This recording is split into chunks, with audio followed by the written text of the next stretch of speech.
What's up, you hardcore motherfucker? I can barely hear myself. Hold on. There we go. Now I can hear myself. All right. What's up, you hardcore mofos? I know if you're playing Friday night college football, you're a hardo, and I like the cut of your jib. So here we go. I got the sheet together. He'll post this sheet, so you don't have to screenshot it. It's there to help you. I don't know how I feel about this slate. I don't normally like 2-game college football slates. I will tell you that I guess this is one I'll probably play because I think that the cash plays are pretty obvious.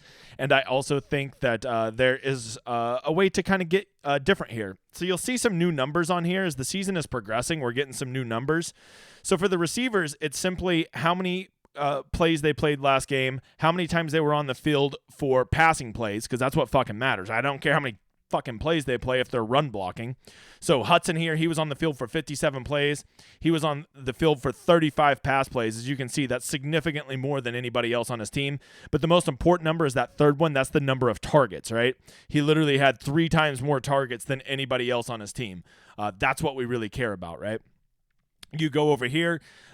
This is what I find interesting. Like at UCF, this is where you got to kind of see the numbers. 66 total plays. O'Keefe was on the field. Baker was on the field for 51. Don't forget, Baker is that Alabama transfer, Javon Baker, I believe his name is, who went ham that first game, who I was all over at 3,500. But notice, O'Keefe was on the field for 35 pass plays. Baker was on the field for 28, but O'Keefe only got 6 targets to Baker's 9. So to me, if I'm looking to be sneaky, I'm using those numbers, and I'm seeing that O'Keefe does tend to be on the field more when there's a passing play. And so because of that, I'm going to play the narrative that in the grand scheme of things, he's probably going to get more targets in an average game. It just so happened that the flow of the game, however it went to Baker last week. It might happen again tonight, but I'm just saying I'll take the guy being on the field more often. That's what I'll take if I have to choose between those two. And it's a good way to be different. I think they'll both be popular, but I think Baker will be mega chalk. People always love to overreact to big week ones, and he might do great again. All right, let's see here. So that's what those numbers are. The numbers with the running backs are the number of plays they were on the field, the number of pass plays they were on the field, and the number of run plays they were on the field. Why does that matter? Because, well, first of all, for running backs, if they played 60 plays and they were on there for 24 plays, okay, that number's not adding up. Okay, so apparently I don't even know my own fucking number here. I put so many numbers on here. I was trying to get cute. Now I can't remember how I did that. That's the number of plays they were on the field. So you can see you can see they ran 57 plays, right? And he was on the field. Evans from Louisville was on the field for 36 of them. He was on the field for 11 run plays. He was on the field for 13 pass plays. So that should... Oh, I think I know what it is. Some plays, they have them as pass blocking and stuff like that, so that doesn't count to their totals. There we go. Fucking figured it out right on the air. Deal with it, motherfather. I'm trying to make this information as relevant, give you all the relevant information. I'm taking all the time to go look up these numbers on PFF and look at projections and stuff and make this easy for you. So, yeah, the reason that these two numbers, you'd think those two would equal that, but if they're in a pass block, that just counts as a play. So these are how many times they actually were running the ball. This is how many times they were involved in a pass play. They ran a route. So that's why those two numbers don't equal that. Because, if they help him pass block, that just counts as basically a useless down for us for fantasy purposes. So somebody like Bowser is way more appealing than Evans, right? They're almost the exact same price. But why he's so much more appealing is you see they were both on the field, but Bowser's on the field significantly a larger number of plays. And when you're on the field more, you get to touch the ball more. So that's why Bowser is such a safer play in cash, because he's involved in the run game and he ran 22 routes. So that's something worth, maybe I should put a fourth mark there and put how many targets they got, because he didn't get targeted a lot, but when he's on the field, he's going to get more dump offs than when he's not on the field. That's pretty fucking easy to understand. You go over here to Boise State. They ran 71 plays in their first game, and they only had 2 running backs, Holini and however you say that, Gianti. And Gianti appears to be clearly the third down back because he got 6 targets, which now I'm putting fucking targets on there. God, I'm all over the place. That's his number of targets. He ran quite a few pass plays. So Gianti's their third down back. I'm probably just going to go edit these fucking numbers again before the video starts. So it's not so you're like, what the fuck are these numbers? I know for the wide receivers, it's very clear. It's how many plays they were on the field, how many pass plays, how many targets. But for running backs, I was trying to do some different ones, and now I can't remember the fucking numbers. And I don't even have the New Mexico guys on there. Jesus. I'll get it fixed before I post it, and I'll tell you what they are. Okay. So for Boise State, like it's a little tricky, right? Like we like Gianti getting the third down work and being on the field almost half the time. He was on the field about 40% of the time. But Holini is kind of their bell cow first down back, and you got to look at the game script, right? Boise State is 17-point favorites. They like to run the ball and grind it out. 44.5-point total for a college football game is ridiculously low. So in this combination, I would say that Gianti, in a weird game script where New Mexico is actually competitive, Gianti could be the better one, getting the third down work, getting 6 catches, maybe catching a touchdown. He could be a home run back. But I think if you're going cash, you've got to put Holini in there. He's just such a safe price tag, and he's got kind of guaranteed work. Their wide receivers at Boise State, I'd say the most appealing thing about them is they basically only keep 4 wide receivers on the field. I think, Smith? One of these motherfathers. I'm pretty sure it's Smith as a tight end. But he did get 5 targets last game. You can see that most of the targets go to these 4 guys. You can see that they ran 46 pass plays last game. Cobb and Capel were on the field for literally every one of them. Bowens was out there for almost all of them, and Smith was out there for most of them too. I think he pass blocked on a few of them.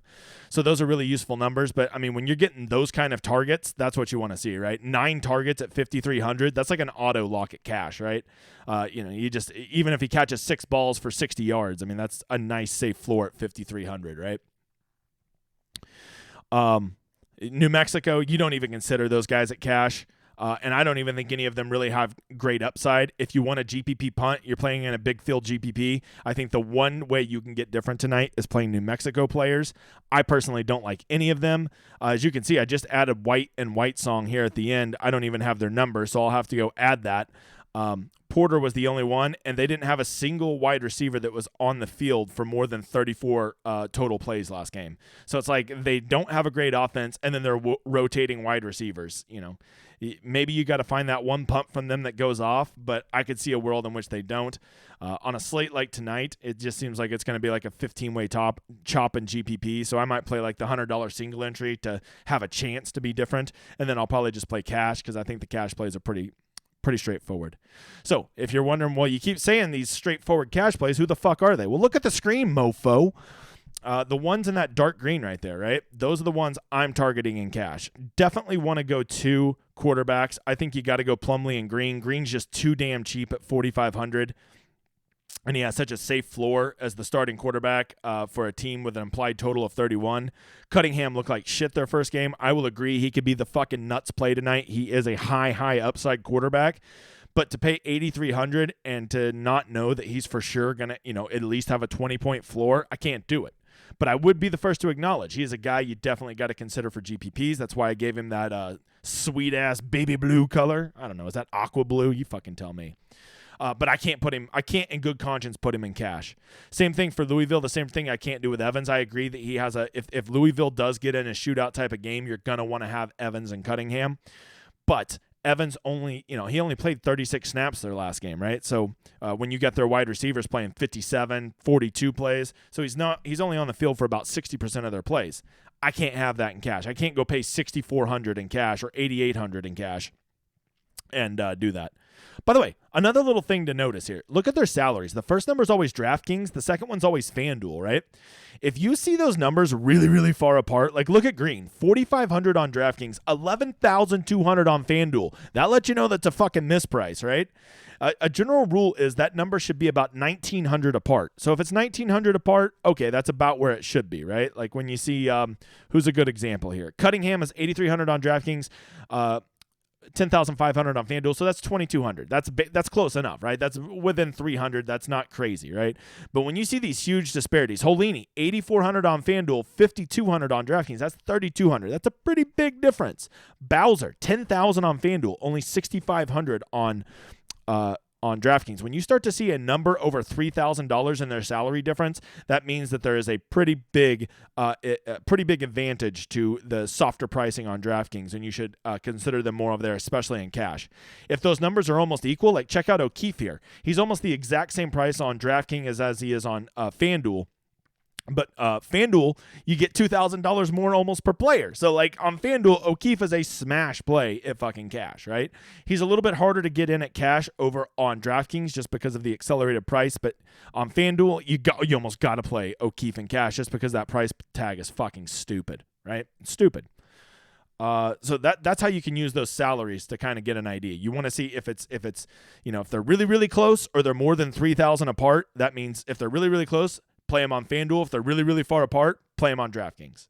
Okay, that's where they're a better value. I'm just trying to teach you how to use this information. I'm trying to get rid of how intimidating college football can be, because most of us don't know all these players. So I'm trying to make this as user friendly as possible for you, and you can understand my coded language here and spend 30 minutes to an hour making well informed, well thought out lineups instead of 2 fucking days like I do on this shit. So that's what I'm doing. So the dark green guys are all guys that I'm targeting in cash. Remember, I play mainly DraftKings. So when I talk cash, most of these are leaning towards the cash side. Never play anybody from New Mexico in cash. I don't really like anybody from Louisville in cash except Hudson, just because of those 9 targets. I feel like that's a pretty safe floor, and this game does have shootout potential. But, for me, I'm going to be stacking Boise State, UCF guys, taking the safe floors and the safe team totals, and I'll probably throw one Louisville guy in there probably. That's what I'm going to do at cash. As far as GPPs, I already told you, got to be looking at Evans and Cunningham. You got to be open to Baker, although I just think he'll be mega chalk. And, a guy like that who went from 3,500 to 7,900, who's going to probably be, I would guess, 60% owned. That's a guy that I'm just going to hope that, the regression finds its mean and he has an average game. And then Hudson and O'Keefe soak up that usage. That's kind of what I'm going with. That could be wrong. He could have 11 targets for 200 yards tonight. Who knows? But I'm just saying, if you're going to play a GPP and you want to get different, I feel like UCF's passing game is a place to get different.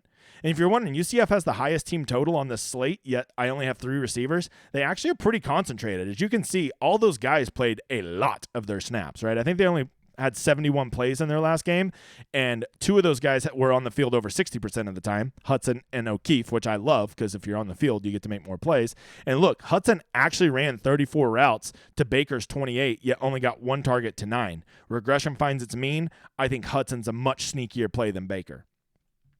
Baker's probably a better athlete, better player than both of those 2 guys, but at the same time, when you're on the field, sometimes it's just a busted coverage, and it doesn't matter how fucking good you are, right?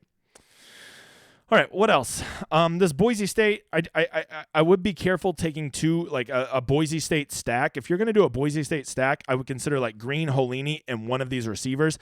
I don't know if Green really is going to get the volume to really support 2 receivers in a stack, if that makes sense. I know we always want a super stack with 2 pass catchers, but maybe you go Green, Gianti, because he could get some rushing and a couple catches and then 1 receiver. I just don't think Green can really probably support 2 receivers getting there.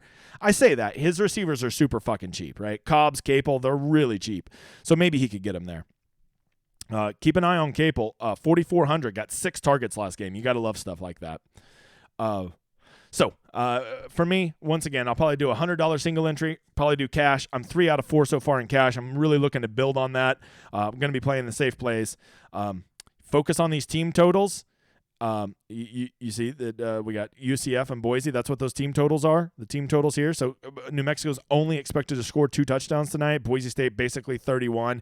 UCF basically 5 touchdowns. And Louisville basically 4 touchdowns. You use that to construct your lineups in a logical way, right? So that's what I'll be doing. Cash might be a little bit harder tonight just because to me it seems like the plays are so fucking obvious at cash. So basically, I would be surprised if more than 20 or 25% of people aren't building optimal cash builds tonight. And when you do that and you got to beat 55% of people to cash, makes it a lot tougher. Maybe the better way to go tonight would be head-to-heads. I don't know. But that's it. I hope you guys enjoy that. I got to go put together the 14-game Saturday slate. I have a feeling that it might not be out till late tonight. So fucking, just like last Saturday, whenever they do these Friday night games, it fucks everything up and it makes harder to get everybody's projections and ownerships. And then if I can't go off what the community is saying, then I can't go make my own tweaks on my own plays. So everything gets delayed. So if you're a hardo and you've watched this video for 14 and a half minutes, that's probably information that will be relevant to you. I will try my hardest to get it out tonight because I want tomorrow to be all about just watching college football and preparing for my NFL show. No live stream for tomorrow. No live stream tonight. I'm actually not going to do another live stream until Sunday for the early games of NFL. So there you go. Early games for NFL. Be here. noon my time, the Lord's time zone. Come check it out. We'll be talking about we'll be watching the games, sweating our lineups, talking about late swaps, looking at afternoon injuries, making all the good decisions. That will be the only stream. The only 2 streams I'm doing moving forward are Wednesday, the live stream for the emergency stream for golf, and then Sunday for the early games of NFL. That's it.